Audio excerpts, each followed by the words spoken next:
And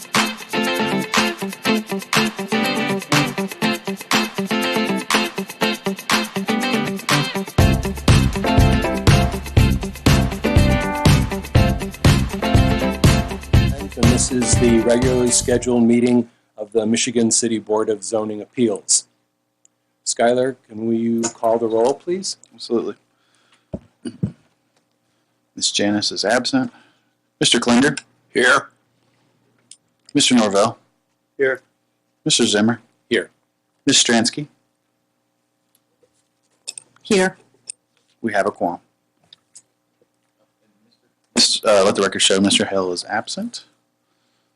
Okay, and then we're going to waive the reading of the policy of conduct and procedures, but have them inserted into the minutes, please. Our first item of business is to approve the minutes from October 8th. We're going to do two, October 8th and November 12th. So we approved, can I speak to this? I'm sorry, Yes, Mr. please. President.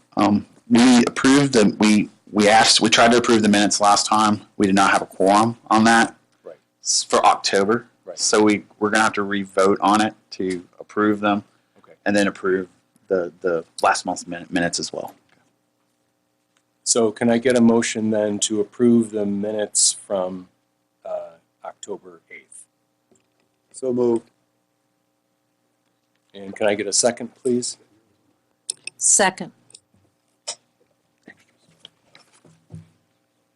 Ms. Janice is absent. Mr. Klinger? Excuse me, I abstain. I wasn't here. I don't think we're going to. Okay. Mr. Norvell? Yes. Mr. Zimmer? I'll have to abstain also. Okay. Ms. Stransky? Yes. Okay, we're still at a standstill for that one. So, Okay. We'll try it again next We'll try it again next time. We'll go to the 11th or the next minutes. So let's get a motion for the approval of the minutes from November 12th. I move the minutes for the meeting of November 12th to be approved as presented. Second. Okay. Mr. Klinger? Yes. Mr. Norvell? Yes. Mr. Zimmer? Yes. Ms. Stransky? Yes. Motion approved.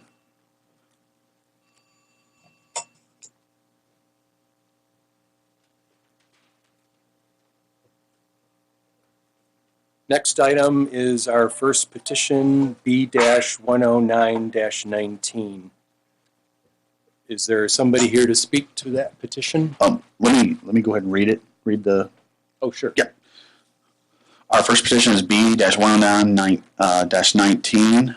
Dr. George Prisco requesting special exception use, so it's not a variance, it's misprint, special exception use to allow water and sewer in the garage required to support the proposed hydronic heating system and eye wash fountain located at 200 South Carwick Road. And I believe he'll be represented by Mr. Roger Potratz, or himself.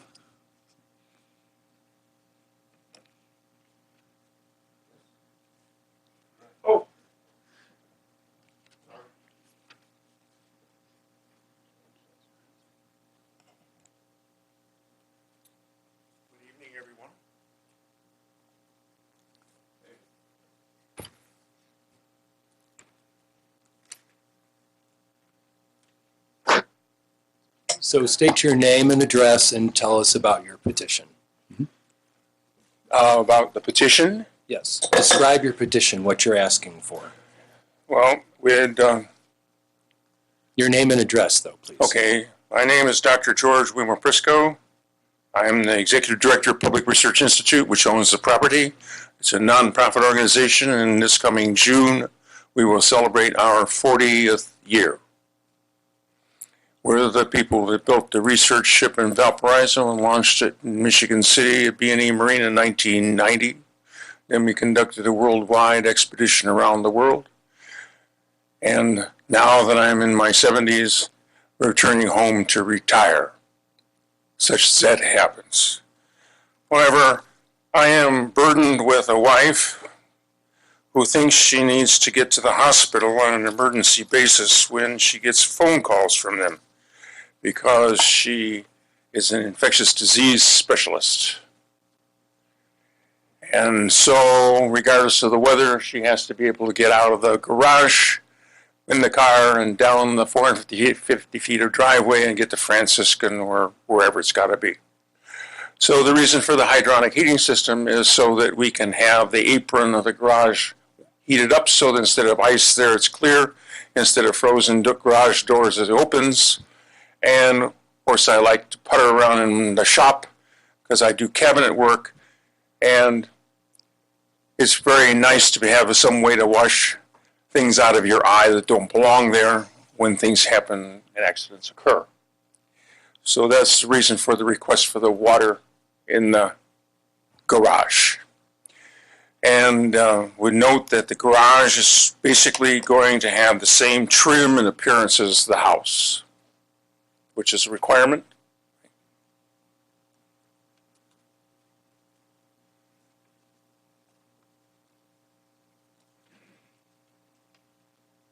Okay, thank you.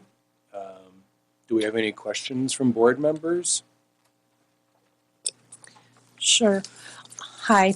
Hi. You're not going to be using any kind of chemicals in there that would harm anything around your property? You're not draining chemicals into a woods or nothing? I mean, you're just using it for water? Well, you know, every car is a battery. Oh, yeah, but I'm talking about the eye wash. And the, Oh, and the eye, well, that's one of the that's- reasons for the eye wash, is if you have to open the battery and you accidentally get a battery spill or something, it's got to be done. But the fact of the matter is the shop is mostly a wood shop. Okay. I build cabinets Okay. for fun and get dust around. I've got to wear these now, unfortunately. And I lost this building the boat. So, Okay, so you're not going and to use the anything? problem is because we're a corporation, we have this outfit called OSHA, you know, and so they have imposed certain requirements upon us. And I have this wife who has also problems with me wearing shoes in the house, and I wear shoes in the shop. So she kind of would like me to take care of things out in the shop so I don't have to mess up her house. Okay, so it's basically just personal use, it's not to manufacture or make anything or sell anything? No. Okay, thank you. Might I add something, President, Mr. President? This is a primary residence as well, even though it is they both work at own a nonprofit. This is for a primary residence. Right. Primary residence, a garage, typical garage. I just want to get that out there. It's not an, when we say no institute, intention it is a house. Yeah, I have we have reviewed no the intention to plans. fix cars or engage in commercial activities of that nature. Any other questions from board members before we have Skylar give his report? Okay, Skylar, hit it. This is a report on the petition of B-109-19, Oprisco Residence, 200 East Carwick Road. The Water Department, Randy E. Russell. Superintendent has no objections. The Sanitary Department, Arbor Hema. Engineer has no objections. The Fire Department, Fire Marshal Rob Schaefer has no objections. The Planning Department. The petitioner is requesting a special exception use to allow the petitioner to install water and sewer to a new garage accessory building. Zoning ordinance requirements. The subject property is zoned R1C single family residential. Required. Zoning ordinance table 11.02 residential accessory building subsection E use. Accessory buildings shall not be occupied for dwelling purposes. Accessory buildings shall not have plumbing for sewer or water. This restriction shall not apply where a special exception has been granted for an accessory dwelling under section 14.01C. Hence why we're here tonight. The petitioner proposes to install water and sewer to the detached accessory structure to allow the owner to have a hobby shop in a portion of the garage, along with hydronic heating. Comments. This project is a brand new home and garage. The acreage is large, and the petitioner has met all other staff recommendations and approvals to this point. The garage will also have a hydronic heating system installed. Proposed finding for the special exception use. The standards for a special exception use have been set out below in italics and are found in zoning ordinance 24.05 with the plan department's findings below. Number 1, general welfare. The proposal will not be injurious to the health, safety, and general welfare of the community. The building will be constructed in accordance with all applicable building codes and has plenty of acreage and buffers between properties. I might add that he has planted 1,500 trees there. 4,500. Oh, more than that. Okay, so Most of them small. a lot of buffer is going to be provided around his house. 2, surrounding property. The special exception use will not be injurious to the use and enjoyment of other properties in the immediate vicinity for the purpose already permitted, nor substantially diminish or impair property values within the neighborhood.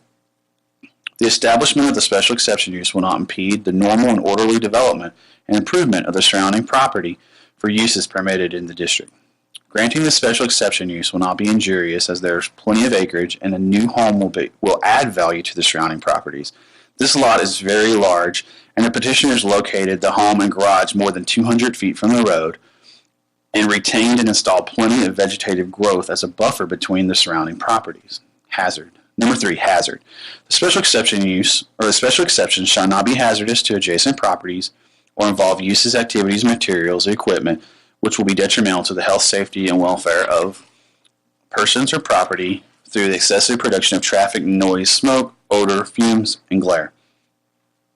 There are no hazards associated with granting the special exception use, as there is plenty of acreage and vegetative growth to provide buffering and sound absorption for surrounding properties. Also, there will be very little to no impact on traffic, as this area is already scheduled for residential use. Number 4. Public facilities and services. The use will be served adequately by essential public facilities and services such as highways, streets, police and fire protection, drainage structures, water and sewage facilities, refuse disposal, and schools. Adequate measures have been or will be taken to provide ingress and egress so designed as to minimize traffic congestion in the public streets. This parcel has all the necessary public facilities directly adjacent and as part of the site prep work for the new sewer and water will be run to the property. All the essential public facilities are adequate for this location. Number 5, development requirements.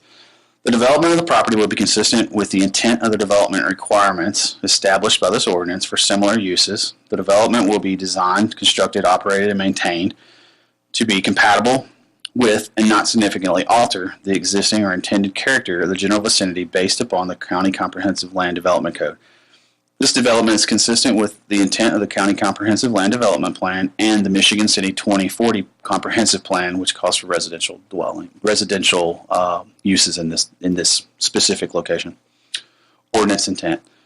Granting the special exception use will not be contrary to the general purposes served by this ordinance and will not permanently injure other property or uses in the same zoning district. Approval of this special exception use will not permanently alter the pattern of development found in this area, as it is maintaining residential use, and the request is not prohibited, but rather approved by the BZA under certain conditions. Number 7, County Land Development Plan. The proposed use will be consistent with the character of the zoning district in which it is located and the recommendation of the County Land Development Plan. The requested special exception use will be consistent with the character and intent of the underlying zoning district and the County Land Development Plan. Number 8, use regulations. Where there are specific regulations contained in Article 14, this special exception shall comply with all of the regulations applicable to the use. And I won't go through all those. I'm just going to have them entered into record. I believe you have a copy as well. Again, this isn't really for us an accessory dwelling, but we have to grant this in order for him to put sewer and water to this. He has to get this.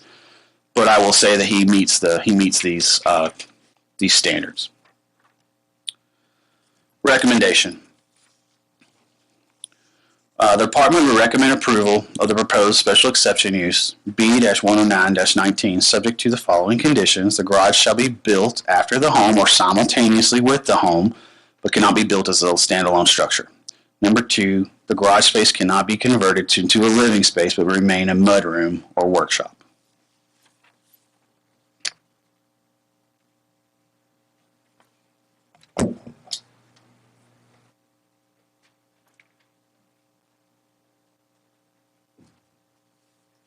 Thank you, Skylar. Is there, after hearing his report, does any of the board members have any comments or questions now? Public comment at this point? Okay, is there any comment from the public regarding this petition?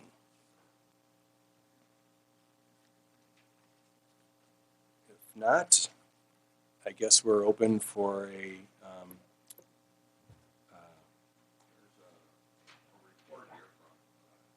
oh, the attorney's report, right, yeah.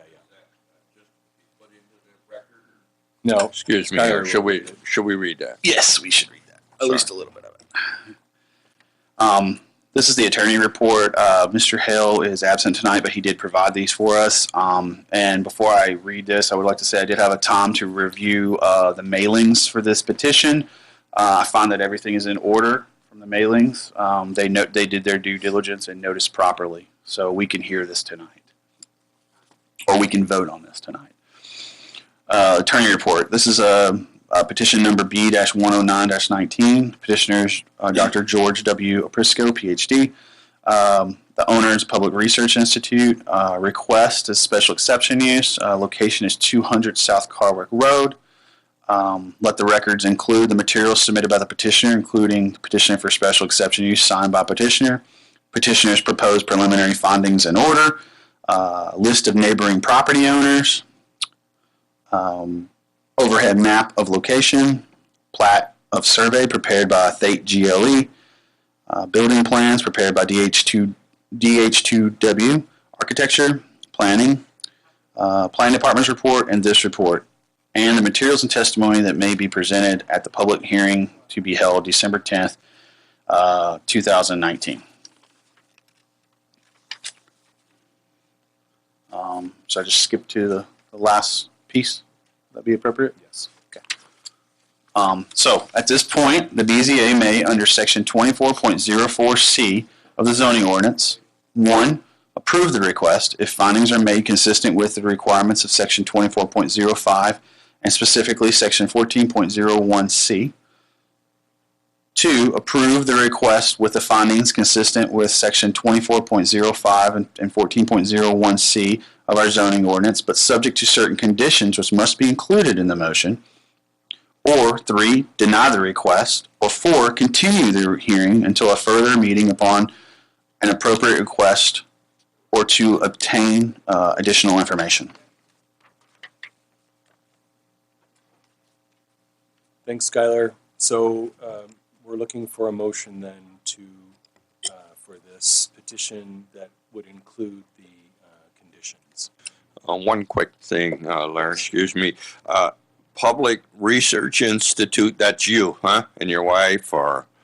Well, it's a nonprofit 501c3 scientific research organization that I and David Kominiak and others organized 40 years ago.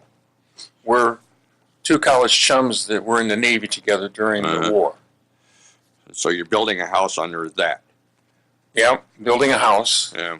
And, Okay, in your shop, right. etc. Thank you. Just clarification. Okay. So again, a motion that would include the conditions. Yes, I make a motion that the petition B-109.19 be approved with the recommendations listed by the Planning and Zoning Department.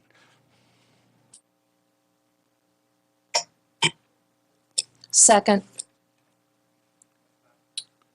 Mr. Klinder? Yes?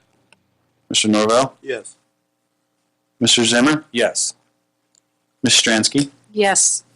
Motion approved. Congratulations and good luck. Thank you.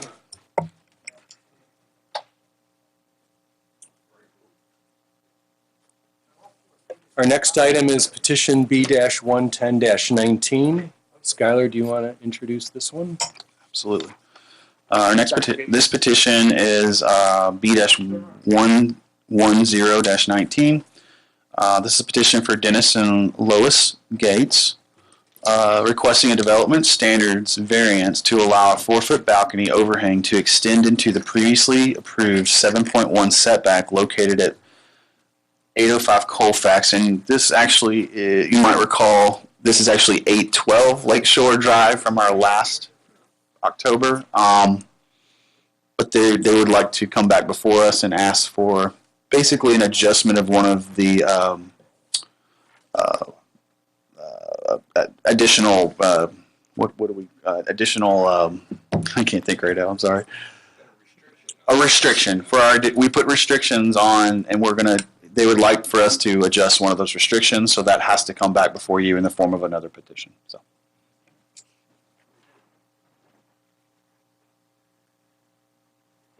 I believe they'll be represented by Mr. Potratz or Mr. Gates himself.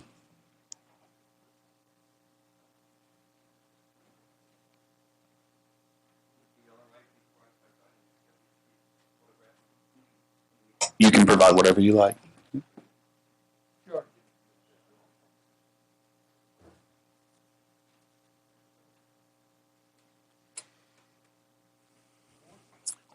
Dennis Gates, Larry. Hello. 804 Colfax, and I just passed out, just got a three-dimensional perspective which gives a better understanding. We're just asking for a 4-foot balcony to be allowed on the front of the house. This house is built on a very, very small lot, which I've actually owned for about 40 years. Finally, the old place is absolutely falling apart. And its concept is it's a beach house, but there's no land there. The house is only 900 square feet, and the land is just a little bit bigger than that. We got variances for the land. Thank you, Skylar and the board. So we want this balcony to enjoy the sunshine and just to enjoy it a little bit more. And we noted that there's really no adverse effects of this balcony on the neighbors. In fact, you've got 2 letters there from our neighbors saying it's a good idea. We think, and everyone I've showed it to, think it makes it rather attractive, and it would improve the quality of the neighborhood. Lastly is there's still a little ground available for kids to play outside, and the balcony just makes it all worthwhile. That's about all I have to say. All right. Thanks. Thank you. Thanks, Dennis. Skylar, why don't you give your report?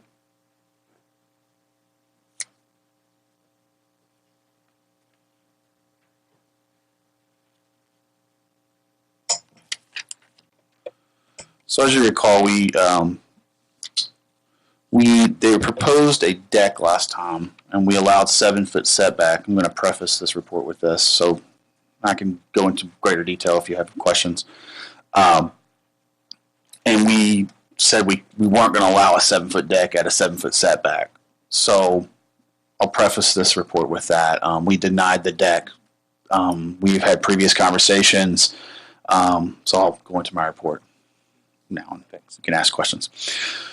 This is a report for petition B-110-19, 812 Lakeshore Drive or 805 Colfax.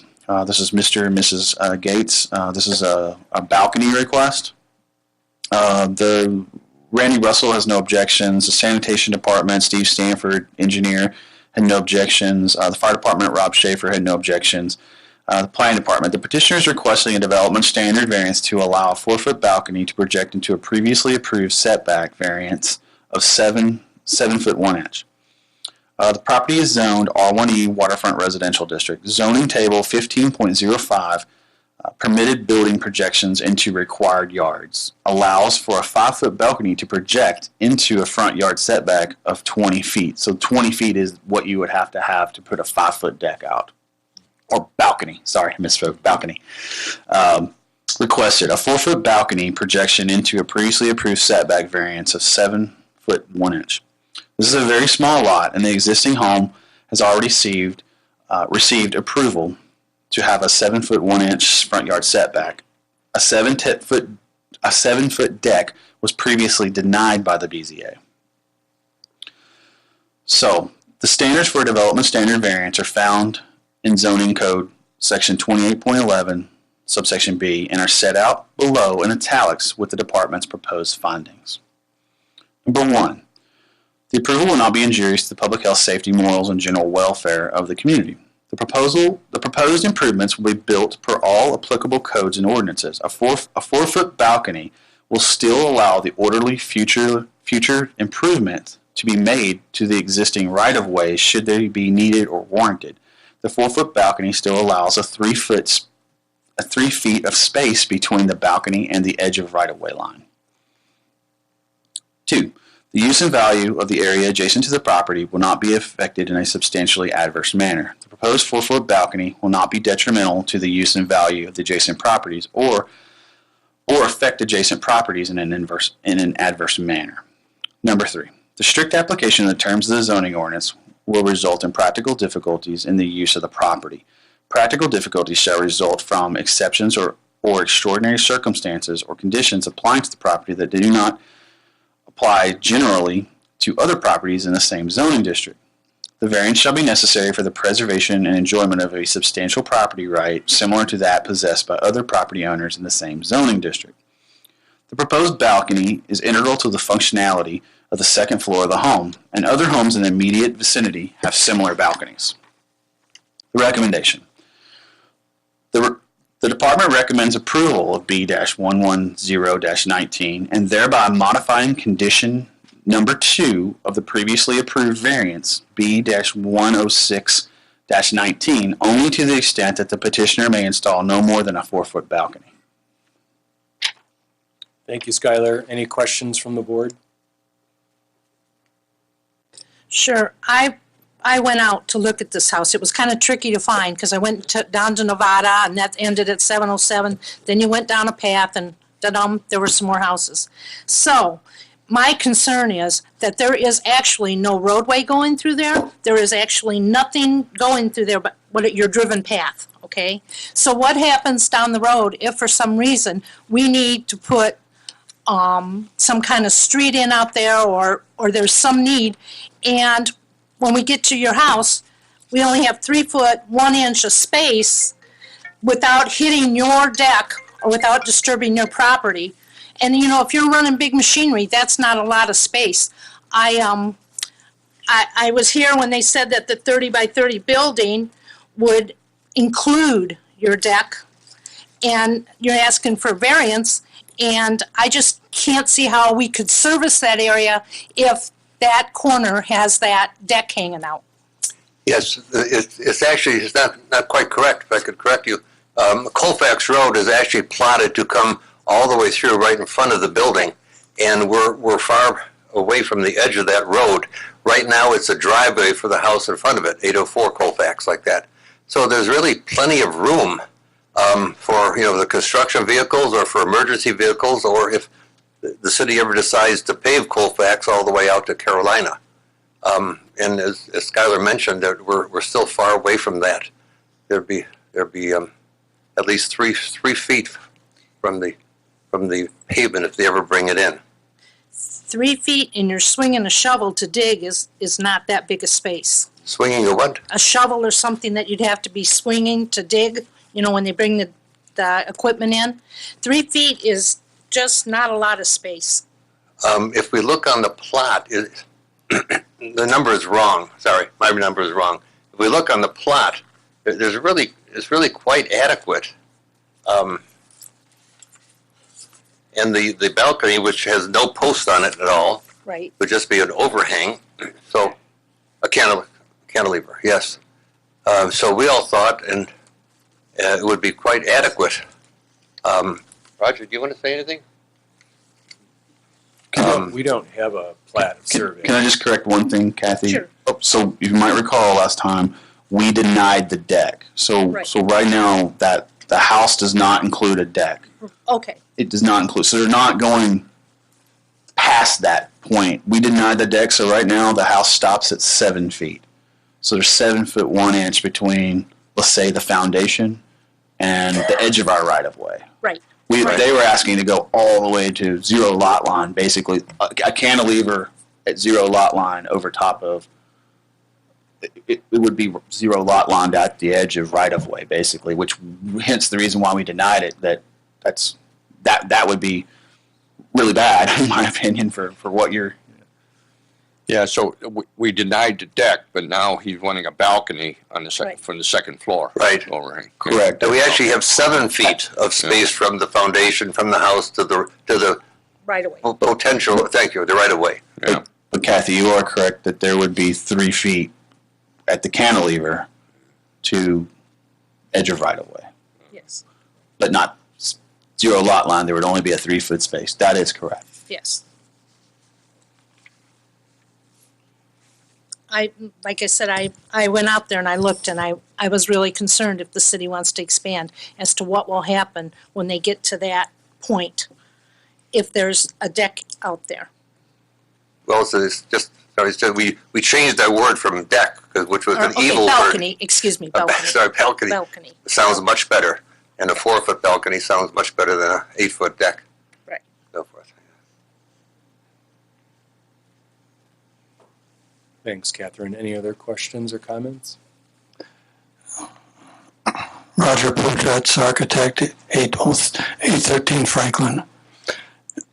My comment is that I want to just clarify, Skylar, is that road that was shown to be Colfax, has that been vacated beyond this east side of the property line? I'm not aware of a vacation, to my knowledge, but I have not done the research on that. It's not to my knowledge, though. I think it's still right of way, even though it's not built. Let's just say that. Mhm. But I have not. Yeah, we haven't done any research. There's a on house that. being constructed on Carolina now, the northernmost house on the east side of Carolina, that I believe is closer to the right of way than Mr. Gates's house. So.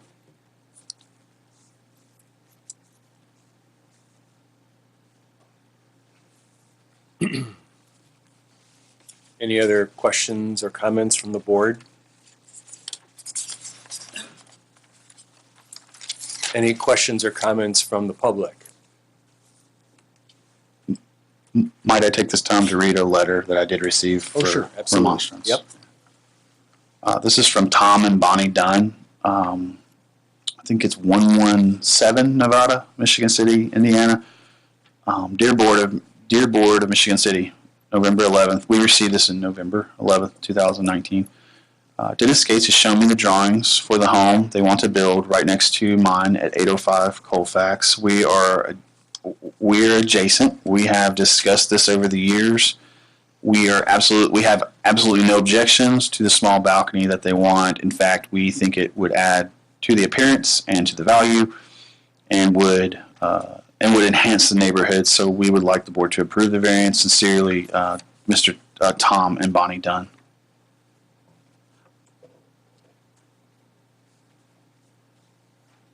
So hearing no other public comment, then I guess we're ready for a motion.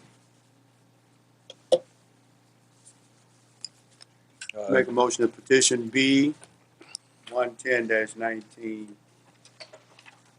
be approved to include the provisions. Can I take a step back for a second? We need to read the attorney's report. Yeah, sorry about that. I didn't see one today either.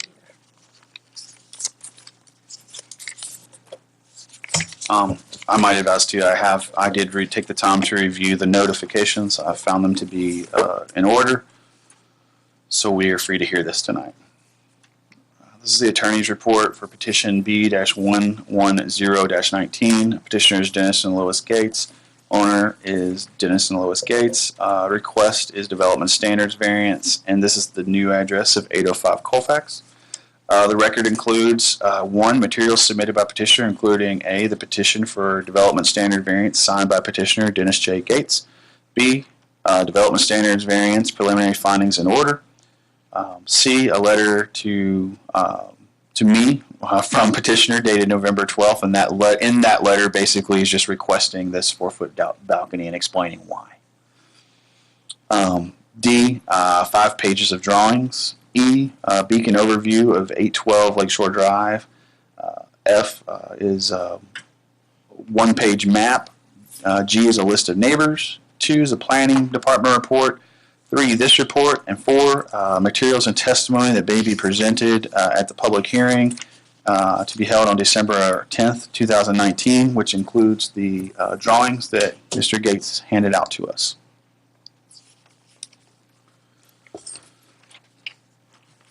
The appropriate standards to be considered by the BZA for the proposed development standard variance are found in section 28.11B of the zoning ordinance and the planning department report, namely, A, the approval will not be injurious to the public health, safety, morals, and general welfare of the community. B, the use of the area adjacent to the property will not be affected in a substantially adverse manner. C, the strict application of the terms of the zoning ordinance will or will not be result in practical difficulties. Practical difficulties shall result from exceptional or extraordinary circumstances or conditions applying to the property that do not apply generally to other properties in the same zoning district. The variance shall be necessary for the preservation and enjoyment of a substantial property right similar to those possessed in other property owners in the same district. The BZA may, under section 28.05B, 1, grant the request, or 2, partially grant the request, or grant it with limitations, which must be included in the motion, or 3, grant the request but subject to certain conditions, which must be included in the motion, or 4, deny the request, or 5, table the request until a future meeting. Thank you, Skylar. Is there a motion then? Excuse me, do they have to get lists approved to the neighbors again for this? I reviewed it. They notified they basically had to start over, and they did all their notifications, newspapers. They re-notified everybody. This is a new petition, basically. Based on that, I move that petition B-110-19 be approved.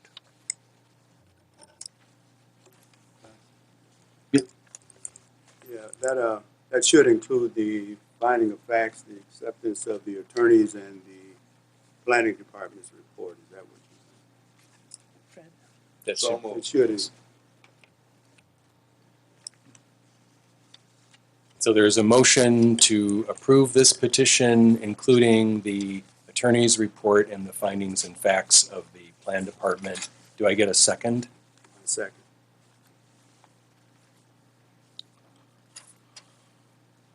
Mr. Klinder? Yes. Mr. Norvell? Yes. Mr. Zimmer? Yes. Ms. Stransky? Nay. I think motion approved.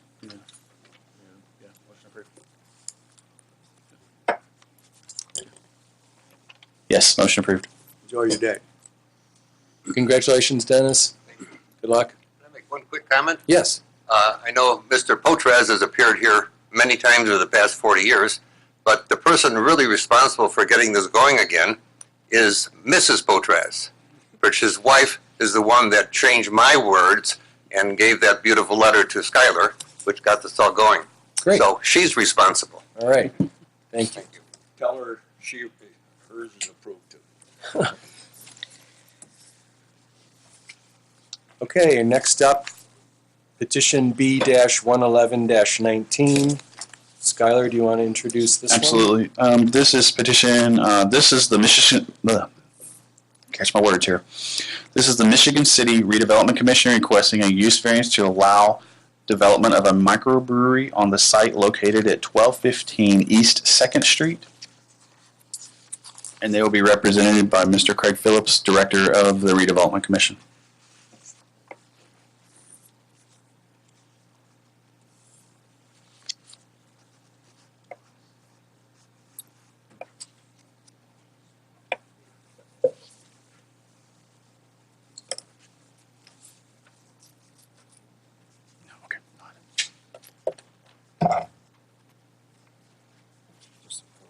Thank you. Thank you.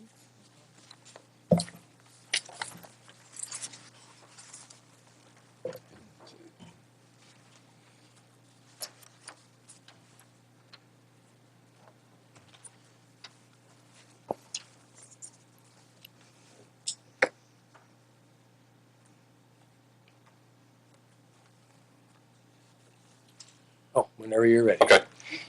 All right. Good evening, members of the Board of Zoning Appeals. Craig Phillips, Executive Director of the Michigan City Redevelopment Commission. I'm here on behalf of the Commission tonight to request a use variance from microbrewery to be located at 1215 East 2nd Street, which is also known as Highway 12.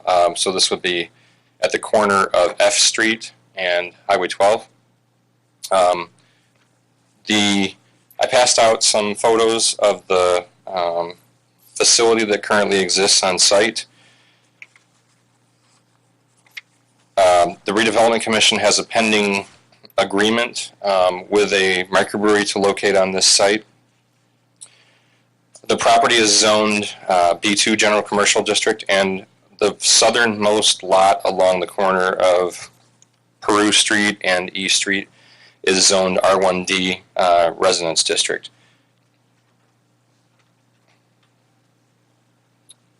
So we're requesting a use variance. I'll just quickly go through the preliminary, the findings and orders for the facts that need to be presented and proved with regard to a use variance. We believe that the use variance will not be injurious to the public health, safety, morals, and general welfare of the community because any improvements that are built on the property will be done according to the zoning ordinance and other ordinances of the city. We believe that the use variance will not affect the use and value of the area adjacent to the property included in the variance in a substantially adverse manner. We believe that the improvements that are planned to be made on the property will actually result in an increase in property values because there will be improvements made to the property, which is currently underutilized. It's essentially being used as a warehouse facility currently, and this would become an active use of the property, much the same as what the property was originally intended for. Further, we believe that the use variance requested does arise from some condition peculiar to the property because the property is still suitable for the use in which it was intended to be used and built. It was intended to be used and built as a manufacturing facility, production facility, and a microbrewery is a combination of a production facility as well as business use. That is what is already allowed on the premises by right. And we believe that the use variance requested that it will constitute a strict by the strict application of the terms of the zoning ordinance and unnecessary hardship if applied to the property that we're seeking the variance for, because uses of a similar nature are already located in districts of this type throughout other parts of the city.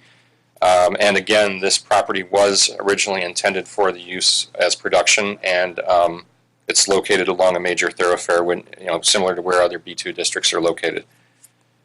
And finally, we believe the use variance requested will not interfere substantially with the comprehensive plan because the comprehensive plan calls for heavy industrial uses on the property in question. And again, this is a production facility in conjunction with the commercial uses that would be part of the property. And those are lesser intensity uses than what the comprehensive plan would also actually allow. So we believe that the findings are in place for the BZA to consider this favorably.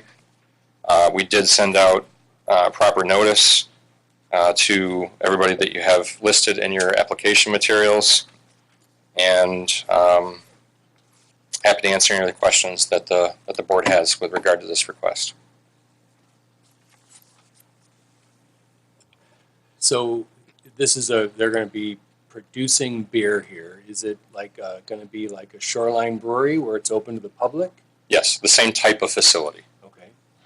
And how about parking? Parking would be located across the street to the east, across F Street to the east. So the parking would be on the east, and the building, building is located on the west side of E Street. The parking would be completely located on the east side of F Street. Is that south of that property N? Yes. N is the location of the billboard. Okay. On the corner of 12 and F. And so, yes, it would be the property that would be located between the billboard and Peru Street, which is currently parking. And was previously parking for the previous manufacturing use that was on the property and the current warehouse use that's on the property. Thank you. So I have a question, Craig. Is the city going to be developing this microbrewery, or are you here on behalf of someone who's potentially buying this property? Well, I'm here on behalf of the redevelopment commission that has a pending redevelopment agreement with somebody who would be acquiring the property from the city to develop it as a microbrewery. Okay.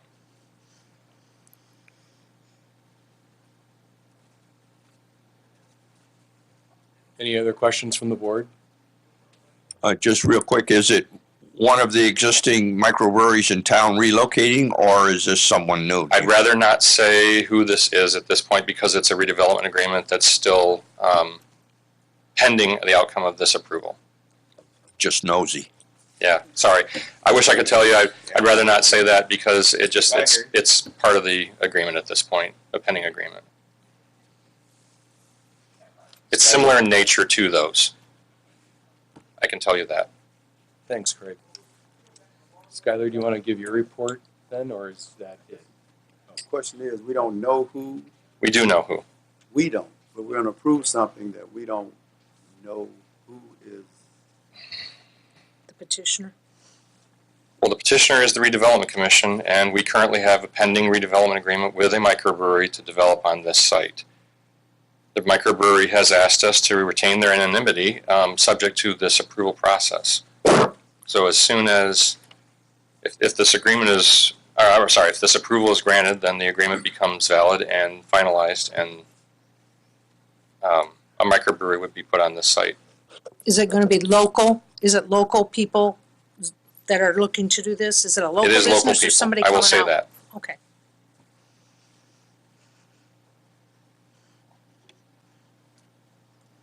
Okay, if there's no other comments, Skylar, do you want to give your report? Yes. This is a report on the petition of B-111-19. The location is 1215 East 2nd Street, MC Redevelopment Commission. The Water Department, Randy Russell, Superintendent, has no objections. A cost estimate was sent for a new water tap for the building on December 3rd. Sanitation, Arbor HEMA, sanitation engineer has no objections at this time. Fire department, Randy Novak. Randy didn't go with me that day. I should make her. It was not Randy who submitted this. It was Rob Schaefer. I should make that the fire marshal. The fire department has no issues with the petition, but the building will be required to have an approved fire alarm system to meet, that's a misspelling, to meet safety codes for the new use. Planning department, the petitioner is requesting a use variance to allow for the existing industrial building to be used as a microbrewery along with the adjacent lots for related uses such as parking lot to support the primary use. Zoning ordinance requirements and petitioner's proposal. The subject property is zone B2 General Commercial District and R1D Residential District. I might note that there's one small piece of R1D. You'll see it in the map. Required. Zoning ordinance table 07.02 schedule of permitted uses B2 General Commercial District does not currently allow microbreweries in the district. Zoning ordinance table 04.02 schedule of permitted uses for residential R1D district does not allow parking lots as a primary use. Proposed. The petitioner proposes to use the former industrial building as a microbrewery and the associated adjacent lots for the parking area for the microbrewery. Comments. Use variance required. The structure was originally built as an industrial building. The B2 zoning district does allow restaurants, bars, taverns, etc. The R1D parcel is proposed to remain parking and provide buffering for the proposed use. Proposed findings. The standards for use variance are found in the joint zoning ordinance 28.11 subsection A and are set out below in italics along with the department's proposed findings. Number 1. The approval will not be injurious to the public health, safety, morals, and general welfare of the community. The proposed use of this structure will follow all applicable building code requirements to transition to the new proposed use and will not negatively affect the surrounding properties. The proposed use is less invasive than the original use and less invasive than many other allowable uses found in the B2 zoning district. The requested use is similar to other uses allowed in the district, such as taverns and restaurants. The new use will have a positive effect on property values. Number 2, the use and value of the area adjacent to the property included in the variance will not be affected in a substantially adverse manner. The proposed use will not negatively affect property values in the general vicinity. The use is likely to have a positive effect on property values as numerous cities have encouraged breweries to move into underutilized and abandoned industrial buildings to help revitalize the adjacent residential and commercial areas. Number 3, the need for a variance does arise from some condition peculiar to the property involved. The peculiarity with this structure is that it was originally built as an industrial building and used for industrial use. The zoning code has changed over the years, and the industrial use has been abandoned, and the building has been rezoned to B2 general commercial. The building does not lend itself to many B2 uses, but nationwide the microbrewery industry has become an ideal use for post-industrial buildings that are located in or near existing residential neighborhoods.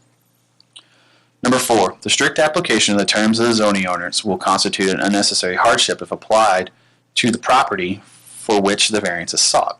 The existing building was originally constructed as an industrial building. Since the time it was constructed, the area has been rezoned from industrial use to general commercial. A strict application of the B2 General Commercial District would severely limit the use of the existing building. However, the microbrewery and brew pub industry has capitalized on the reuse of former industrial buildings. Number 5, the approval does not interfere substantially with the Comprehensive Land Development Plan. The 2040 Comprehensive Plan calls for this area to be heavy industrial uses for the subject property where the building is located. Microbreweries are use commonly found in areas with this land use category due to production activities and parking associated with these uses. Recommendation. The department recommends approval of the requested use, docket number B-111-19.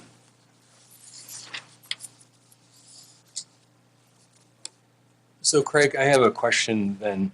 So we're going to approve this, but we don't have any idea of like what the whole finished concept is going to look like. Not only the building, but Let me just the tell you. parking area. Let me just add to this. It is a local brewery. I'm just not going to say which one. It's an expansion of a local brewery. An expansion of one. Yes, that's all I'm going to say with regard to the details associated with the redevelopment agreement. Okay. I have to respect their anonymity as part of a pending redevelopment agreement. They plan to do a complete build out of the space, which would include a portion of the space being used. About 2/3 of the space would be production, and about 1/3 of the space would be tap room and tavern type of space. So that's how they intend to use the building space. And can we expect the parking lot to be treated in a similar fashion to the way the Shoreline Brewery parking lot was done? Yes, they're subject to the same standards, and they're required to meet the standards of the zoning ordinance. Okay. Which includes a reasonable amount Landscaping, of landscaping, buffering, and all yes. that. Okay. This only allows, I'm sorry, I didn't mean to interject, No, go ahead. President. This only affects use. It does not alleviate, those would be variances to get away from standards of paving, design, Right, so we're not landscaping asking- design, etc. Okay. Right, we're not asking for any developmental standards variances as part of this. Okay. Thank you. Any other questions from the board?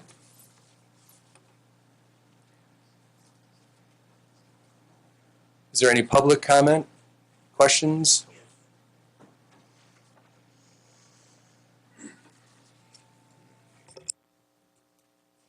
State your name and address, please. My name is John Chilikian, 609 Franklin, and I own that parking lot next door to it for the last 20 years. And the manufacturer constantly used my parking lot. I had put warning sign that nobody is allowed to park. I called the police department many, many times. They say it's a civil matter. They don't have no space to park. Even when Blue Chip was building their high-rise building, they violated every law in this country. They parked their cars, and I couldn't do nothing about it. And I took them to court, and the court says I wasn't supposed, it didn't harm me. Which lot is yours on this? On letter? on the west side, 2 lots on the west side, H and, no, and plus A and J? Just tell me which letters he's referring to. plus. I had not received no registered letters, no notices, nothing. A and J? I only heard from the neighbors. So A and J is currently just vacant land? Okay. And city intended to buy that land after they made an offer. After I cleared my building up, it used to be a hot dog stand. City reneged it, and redevelopment commission reneged it, and after I tore my building down, I couldn't use it anymore. And Mr. Rodriguez tried to put a car lot there. It was rejected. So what is your comment regarding this petition? What are you asking for? It's a really good idea, but they don't have no parking. There is a parking lot across the street to the east. It's not paved. Why they're staying on my lot then? Constantly.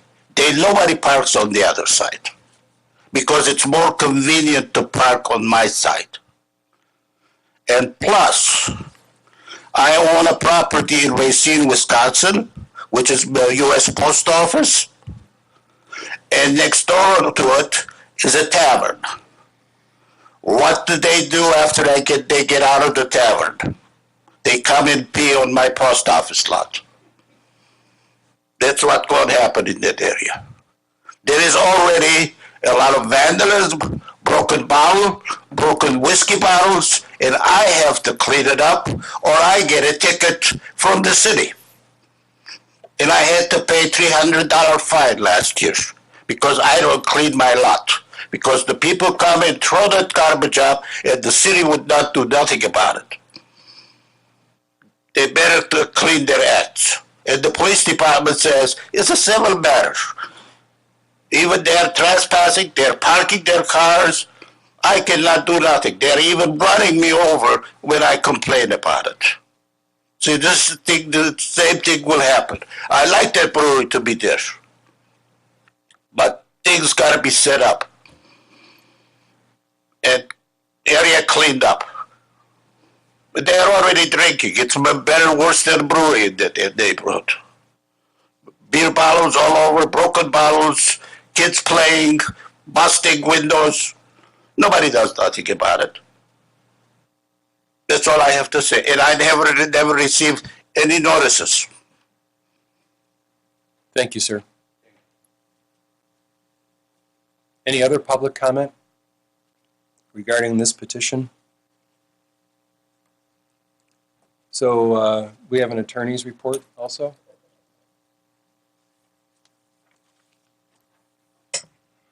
I can address the notices. They were sent. I did review them.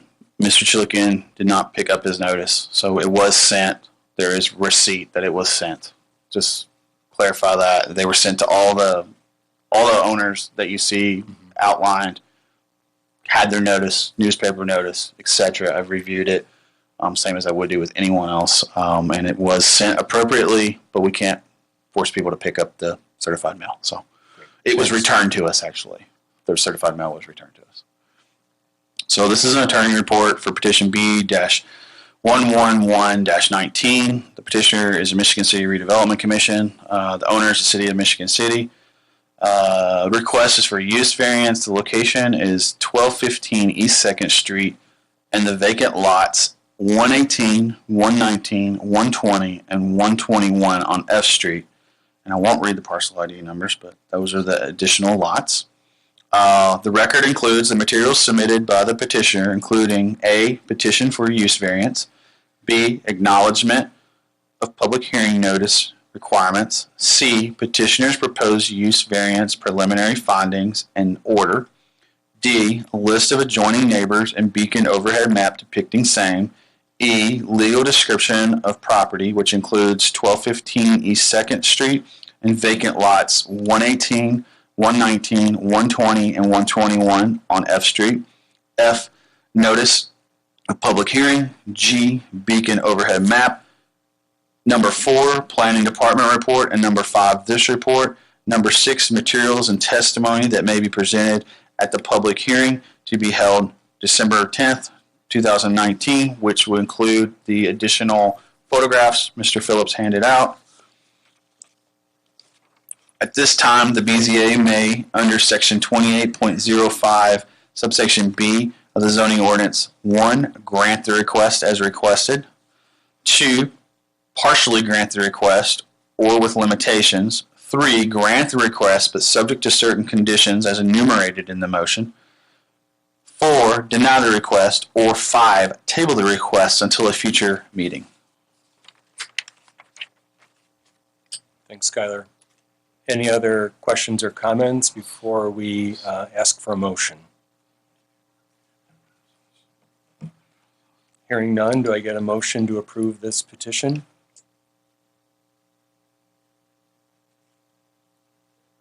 Motion to approve.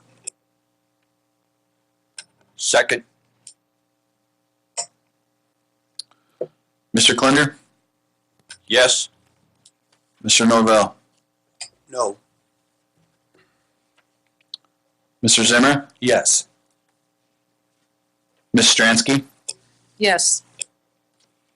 Motion approved.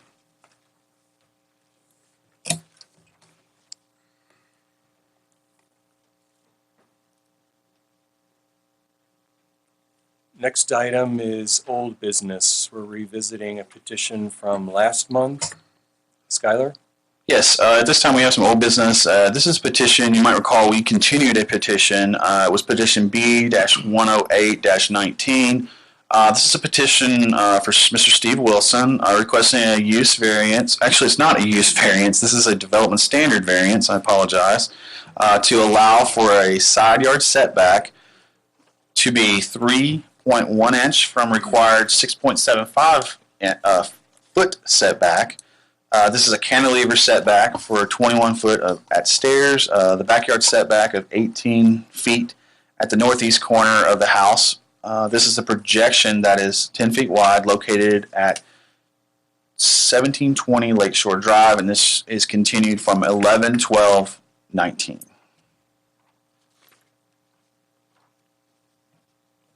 Yes, And they will be represented by Mr. Attorney Wojak. Sorry. Good evening. I'm John Wojak. I am the attorney for the property owner, John Elizabeth DeMayo. Mr. DeMayo is here in the blue. And sitting next to him is Mr. Steve Wilson, the builder. What we are seeking here is a development standard variance, and there's two parts to it. First of all, this property is located at 1720 Lakeshore Drive. It's zoned in the R1E Waterfront Residential District.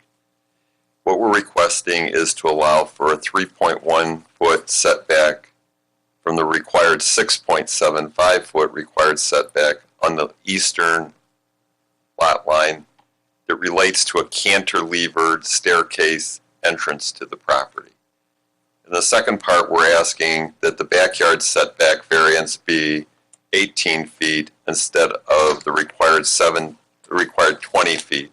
And this only pertains to the second floor or second story of this house. We've submitted the drawings that relate to the variance that we seek, and we believe that these drawings accurately set forth what we're asking for. With respect to this variance, the development standard variance requested will not be injurious to public health, safety, or welfare because of the following facts, we believe. It's a relatively minor adjustment that we're asking in the rear yard setback of approximately 2 feet and 3.1 feet on the eastern side of the house. Public health will not be impacted by this variance request because this has nothing to do with the water or sewage system. The proposed variance that we request will not affect public safety because it does not have an impact on the ingress or egress or coming and going on the property. The variance does not affect public morals because it doesn't involve anything that involves public morals. It's just setbacks. And this proposed variance request is relatively minimal in scope and size, so it should not affect the general welfare of the community. This development standard variance will not affect the use of the property that's next door or the adjacent properties. This property sits relatively high on the dune, as do the adjacent properties. The lots adjacent to this property are all pretty much comparable. They're about 45 feet in width.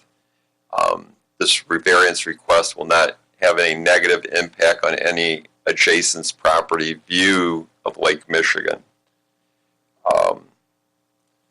The development standard variance that we request here would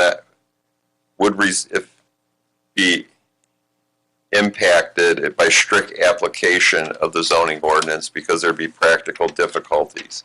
Again, this is a relatively narrow lot, 45 feet wide, and all of the adjacent or nearby properties extend approximately to 2.5 stories. And there's limited limited options that they can do to incorporate or develop this or perform this building renovation project. And by allowing this variance, you'll allow the petitioner, Mr. DeMayo, and his builder, Mr. Wilson, to get the full use of their property with no impact on the adjacent properties. We've submitted our proposed findings of fact, and we would request that you grant this variance petition.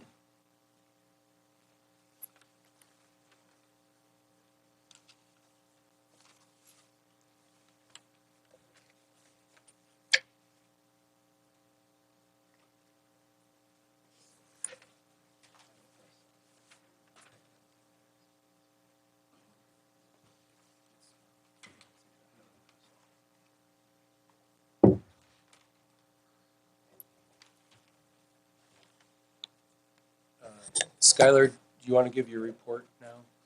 Before, I might have some questions, but I want to hear your report first. Sure. Absolutely. This is a report for petition B-108-19, 1720 Lakeshore Drive. The petitioner is Mr. Steve Wilson and Mr. DeMayo. The Water Department, Randy Russell, has no objections. The Sanitary District, Steve Sanford, engineer, district has no objections to the request. Rob Schaefer, the Fire Marshal, no objections. Planning Department, the petitioner is requesting a development standard variance to allow for a 3.1 foot setback from the required 6.75 foot required setback along the eastern lot line pertaining to a cantilevered staircase / entrance, and a backyard setback variance for 18 feet from the required setback of 20 feet, which only pertains to the second floor addition. So I want to clarify that, his foundation is at 20 feet on that side. Zoning ordinance requirements. The property is zoned R1E Waterfront Residential District. Required. Zoning ordinance table 04.04 building dimensional requirements. Subsection A, subsection K, waterfront view protection. Subsection 2, building side yards. The total of both side yards shall be at least 30% of the lot width where the structure is located. The required side yard setbacks are 7 and 7. So he's basically got about 14 feet of, he's got a 45-foot lot, 30%, about 14 feet to work with, so 7 and 7. The intent of that ordinance is to slide the buildings in. And he's got a required 20-foot rear and front yard setback. Requested. The petitioner is requesting a variance for a 3.1 foot setback from the required 6.75 foot setback, and rear yard setback of 18 feet on the second floor from the required 20 foot setback. Comments. This home is located next to a public access for the beach. The home has an existing encroachment in the esplanade in the form of a raised deck. The zoning code does allow for an enclosed fire escape to project 5 feet into a required side yard setback. One could consider this to be a similar type of structure, given the way it is attached and integrated into the design and structure of the home.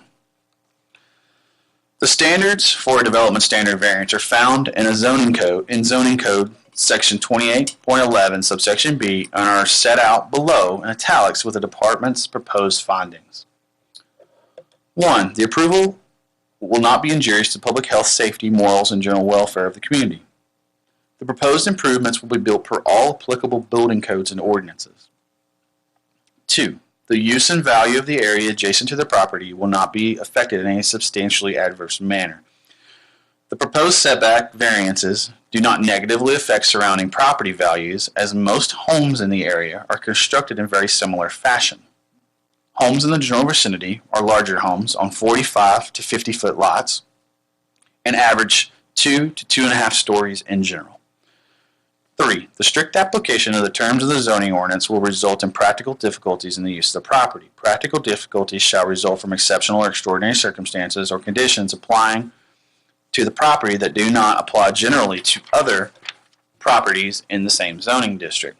The variance shall be necessary for the preservation and enjoyment of a substantial property right similar to that possessed by other property owners in the same zoning district. This home is similar to other homes in the immediate vicinity, and a strict application of the zoning ordinance may hinder a substantial property right possessed by other owners in the general vicinity. The recommendation. The department recommends approval of B-110-19 with the following conditions. No solid privacy fence shall be installed along the eastern edge of the property to ensure movement around the property and to adjacent properties in the case of emergencies such as fire or EMS services. I might add that this does not include vegetation. That is okay. Number 2, the beach access shall be restored to continue to provide public access to the beach. 3, removal of all encroachments on city-owned property, which includes a raised platform within the esplanade. 4, there shall be no additional encroachments added to any city-owned property. 5, no parking will be allowed along the beach access or blocking the beach access. The planning department will ask the Board of Works for signage to be installed along the access point designated and authorized vehicles only. Number 6, the beach access will not be used for parking or access to the current home.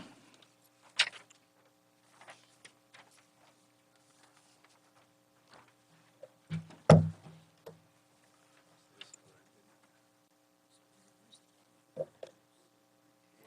assume it's out here on the street.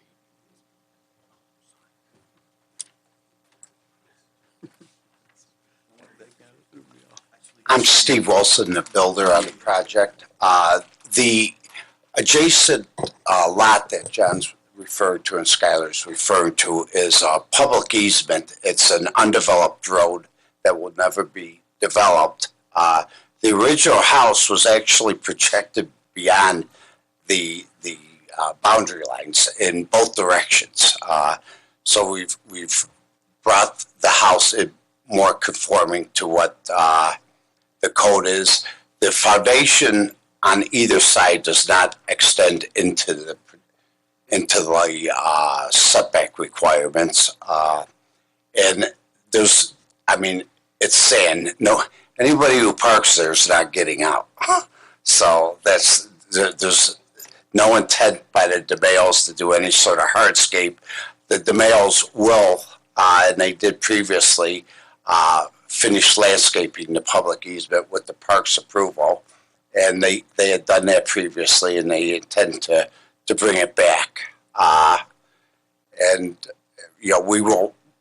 We will leave the beach access in better shape than we were presented with prior to it. And that can also be said for the condition of the property from a landscape standpoint. Any questions? Yes, we got the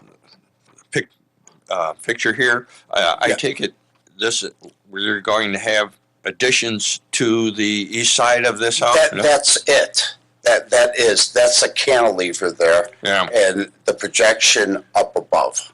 Yeah, and then this is the 18-foot to 20-foot. Yeah, Well, that corner there, it's just, the deck is allowed corner. by code. yeah. No, the other side.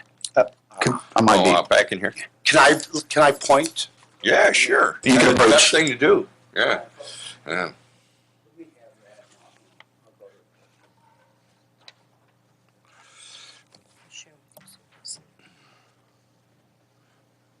So from the 7-foot setback starts from here and goes somewhere over to here. From here over is, I believe, a 50-foot undeveloped roadway. And then the 20-foot goes from the lakeside here, and that's where we actually, the foundation is at 20 foot here. The deck up above, by code, you're allowed a projection for a deck. And as Skylar briefly referenced, this is cantilevered, and you can see the gapping that's gone on here. I'm sorry, I forgot to point that out. The projection we're referring to is on the second floor, this 10-foot section of the home. And part of that is the staircase comes up, and we need the landing room as we enter into the house. So maybe I can add a little bit to this. So that projection and that cantilever staircase, if it wasn't enclosed, would be totally fine. But once it's enclosed, it becomes a piece of the house. It becomes a part of the residential structure, if you will. I know that's kind of weird. Insane. It looks like it's already done, though. It's already complete, absolutely. So they're asking for the variance after the fact. Correct. You are correct.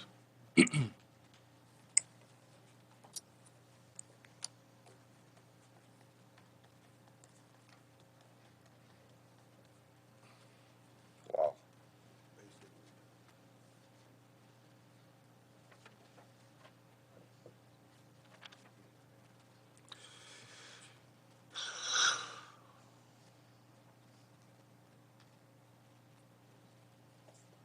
So just go through these conditions again. Why are you saying no privacy fence? Like, what's the point of that? The idea is that if emergency vehicles still have to back down there, and I'm not worried about sewer. To get to this house or to get to the beach? To the beach. So should they have to get down there, but also we're not really worried about EMS so much. I am a little bit. But if you put a solid fence down the edge of that right of way there and say it goes all the way back to the edge of property line, then there's no way to access the front of the adjacent houses to the other side and this house. So we're thinking more, that's why I mentioned I would be okay with plantings rather than a solid fence where at least you could poke something through, such as a fire hose. A soaker truck could get down there because they're going to have to back down in there to fight a fire. Probably they're going to go whichever the path of least resistance, and I'm just trying to create a path of least resistance for them. But I think vegetation would be a much better option to create a fence wall. So I thought he just said, though, that the access to the beach is a 50-foot wide lot. It is a 50-foot wide lot, but it's not a road. No. This is a sand. It's a path. It's a path. Footpath. Absolutely. This is a path. So how would EMS get to the beach through this? Sometimes they back down in there. Actually, EMS backs in there. Fire would probably back in there. And right now there's a sewer clean out at the bottom of that right of way. So we already have, hence the parking. We already have they need to clean out that or build a new sewer there, they would have to be able to access that. There's a manhole right at the end of that right of way.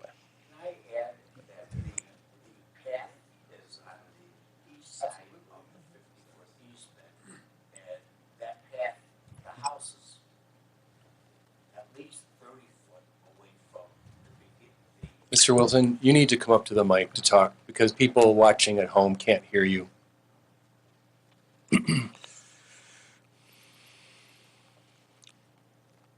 the current location of the path is on the east side of that 50-foot public easement.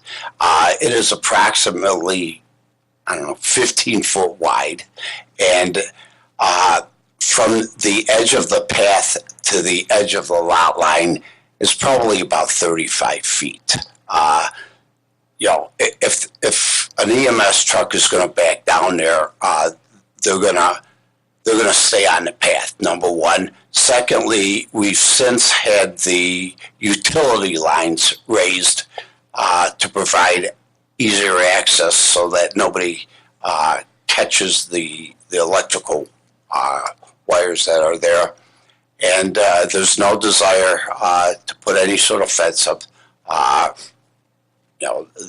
The goal is to keep it all open.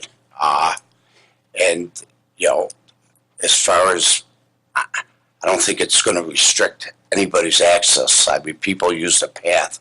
I don't know why they'd want to walk down the sand area. Right. On the So side. I guess my question is what, oh, I'm sorry, Lester, go ahead. So basically, whatever efforts they're going to have to use to get down there, they're going to have to do it whether the house is there or not. Yes. Yeah, so that's- I want to get the house makes no. Yeah, that's why I'm kind of confused. It's like, why do we have all these conditions about the beach access property that has nothing to do with this? Because we want to make sure that, because the beach access right now is being used to be built off of, and we want to make sure that it does not have any additional parking on it in the future, or that it's restored to its natural Oh, state. is that what's shown here? All this is the yes. public property that's Yes. being used? Mm-hmm. I see. Yes, and there is no road there, so there's never been granted a curb cut there. There probably never will be because there is no road there. We would not grant a curb cut because there's no established right-of-way. The point of the fence is that should you have to drag a hose across to, let's say, the Plantick's house next door, it would come across the backyard of this house. They're not going to be able to go down the side of the house, and there's very few space in between. They're probably going to back down or fight from the road, depending on what side it is. Probably going to back down, go across the backyard. So hence, I'm just trying to limit even less obstructions, if you will. You're talking That's about my only getting to thing. this house to the Absolutely, yes. So they have a rather large backyard. This has a rather large backyard with no obstructions in it. Just trying to protect that access, if you will, to some extent. Could they put a picket fence up that's 3 feet tall? I have no issues with that. I mean, so we could step over it or go around it or whatever. I just feel like something solid would limit that access even more. But that's my opinion and my suggestion. Yeah, sure. No, that's You're the great. board. And then I want to add that the northern adjacent property is also, it's either in a public trust or it's public land. I mean, there's basically a parkway there. I believe originally that was maybe established to do a boulevard or something, because there's 400 feet maybe to the beach from the house on the northern side. It should protect you from the waves problems that we're going to have. Can I ask why you put the cantilever on the house and then ask for the permit? We had originally received building permit approval, and we had some complaints as we were going, and this was something that arose from it that was an oversight when issuing the permit, and we have since tried to do what's necessary to meet code, and that's why we're here today. I had a permit. I was not proceeding without permitting. Any comments on that? Okay. It was from the building commissioner, but actually it was not a new building, it was a remodel permit. So, a little bit different. But the plans did change a little bit throughout this. I just think that it changed and we weren't notified at that time of some changes. Hence why we're here today. the only thing that I can think of, I mean, I really wouldn't want to see any kind of fence or anything solid put in there either, because between your house and your neighbor's house is maybe 10 feet. And when you're asking the people to go in there and fight for fires or whatever, you got to give them a break It somewhere. wouldn't make sense because you're obstructing the views of the lake, so why would you ever even want it in the first place? Well, you know that Whispering Pines, Whispering Hills, what is Dunes. Whisper Dunes, as that gets more occupied, you're going to have more traffic, of course, coming through that right of way. But I would imagine by evening, most of that would be calm. That right of way's huge. Yes, I mean, it is. you know, there's a lot that could be done there, and it's certainly. I mean, it's not a path. It actually appears to be like a driveway. And I might add that they are working. The Parks Department's aware of this, and they have worked with the Parks Department, and I do believe they will be to restore it to some type of vegetative state. Obviously, no invasives, things like that. They'll probably work with that stuff. And that's the DeMayo's previously had done that with the Park Department. Any other board comments? Questions? Any public comment regarding this petition? I have one. Yes. I would like to see the no solid privacy fence be kept in there, only because while he owns it, he's not going to do it. But who's to say somebody else isn't going to buy it in 10 years, 12, 15 years, and the first thing they're going to do is put up a wooden fence to keep the people from walking the right-of-way seen in their yard. I ask that we keep that in there. So we'll make that, all of these 6 conditions will be included in the Yes. motion. Yes. Mr. President, might I add, I made a mistake. It's not B dash. If you so choose to approve, please make your motion to approve B dash 108 dash 19 rather than 110 dash 19 Ours says 108. under recommendation. Yes, Oh, yeah. I made Yeah. a mistake. Okay. 108 dash 19. Okay. Thank you. So the next thing would be the attorney's report about this. I might add, I did review the notifications. I found them all to be in order. And we held that over from our previous meeting, so it was notified at that time, so they did not have to send out additional notifications.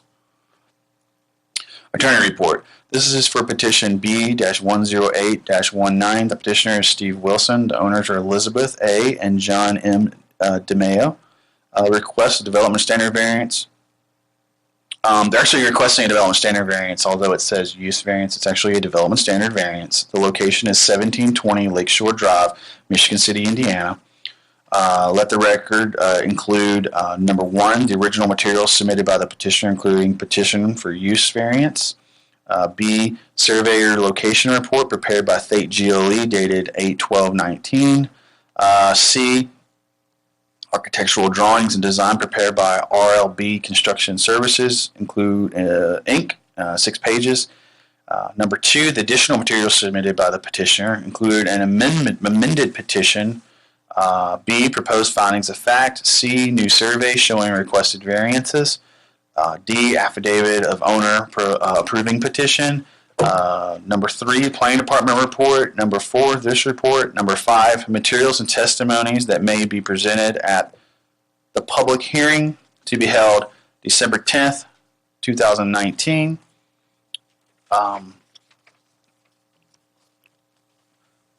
At this time, the BZA may, under section 28.05, subsection B, 1, grant the request, or 2, partially grant the request, or grant it with limitations, which must be included in the motion, or 3, grant the request, but subject to certain conditions, which must be included in the motion, or 4, deny the request, or 5, table the request until a future meeting. Thank you, Skylar. So I guess we're looking for a motion that includes not only the 6 recommended conditions, but also the attorney's report and the plan department's findings and facts.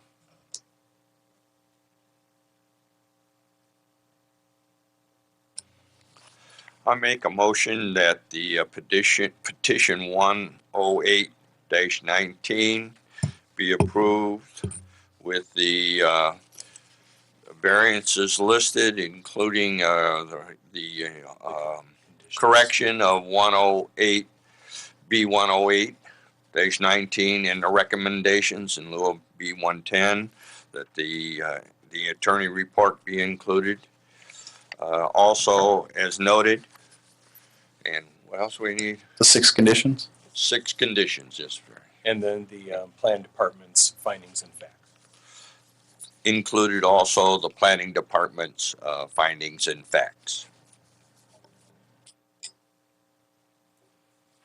So we have a motion. Do I have a second? We have a second. Skylar? Mr. Klender? Yes. Mr. Norvell? Yes. Mr. Zimmer? Yes. Ms. Stransky? Yes. Motion approved. Enjoy it, man. Thank you. Thank you. I think we should give them back. I don't know. Skylar, whose photos are these? Those go back in our file. Okay.